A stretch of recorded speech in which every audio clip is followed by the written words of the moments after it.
Hi, welcome to this edition of New Clients Now. I'm Martin Bissett, and we've got 5 minutes now to try and put across an idea called progress.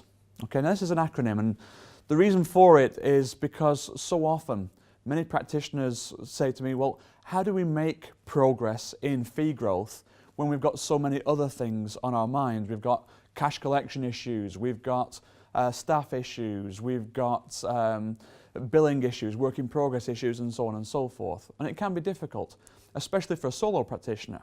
When you've got partners, maybe a different situation. But it can be difficult to try and get those maybe half an hours eked out in your schedule to make some serious inroads into building up the pipeline of new potential fees.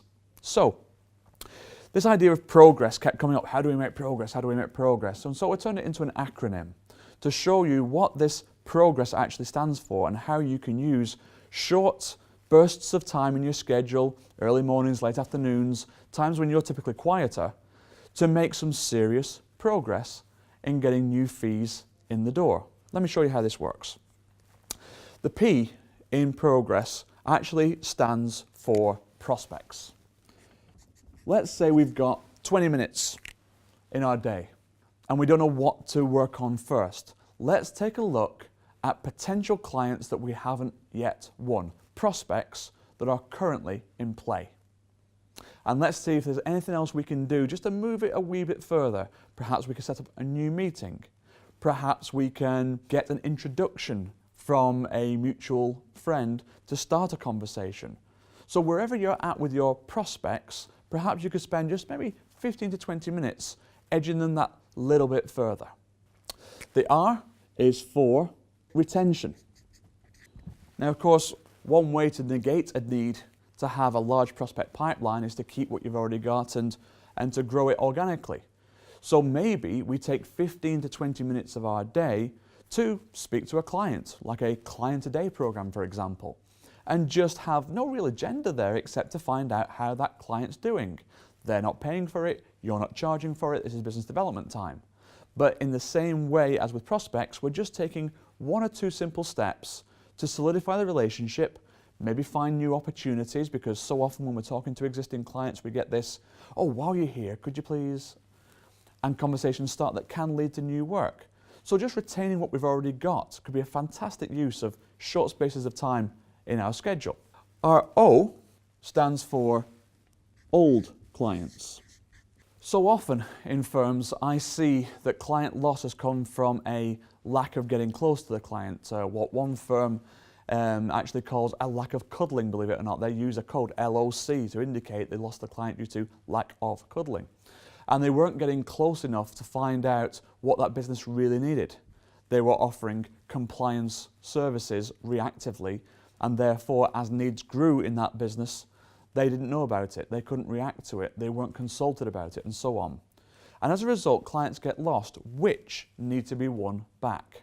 Now, often clients leave because there's cheaper ways of getting their compliance service dealt with. Sometimes they think that they're promised the earth by some other firm, but that doesn't turn out to be the case.